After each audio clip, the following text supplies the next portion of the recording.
मेरा ट्रैक्टर मेरी कहानी।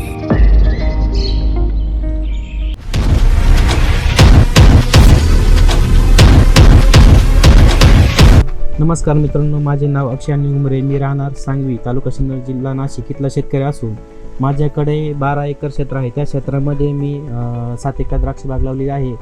मी यावर्षी महिंद्रा जिओ कंपनीचा 245 DI स्प्रे मॅक्स म्हणून नवीन आलेलं मॉडेल हे वापरले, तर मला याने खूप पाहिजे असा रिझल्ट भेटला। जुन्या ट्रॅक्टरने जे स्प्रे पाहिजे असा मिळत नव्हता, तर ह्या ट्रॅक्टरने स्प्रे मॅक्स या बटनामुळे तर एकसारखं कव्हरेज, RPM ड्रॉप न होता स्प्रे मॅक्स चांगलं व्यवस्थित होतं बस। जुना ट्रॅक्टर हा चिखलामध्ये RPM ड्रॉप होत होता, तर ह्या ट्रॅक्टरचा स्प्रे मॅक्स बटन दिल्यामुळे याचे RPM ड्रॉप होत नाही, एकसारखे कव्हरेज मिळते। त्यामुळे द्राक्षमणी साईज, पानांची कॅनोपी अशी चांगली येते, त्यामुळे मला उत्पन्नात भरपूर अशी वाढ मिळाली आहे।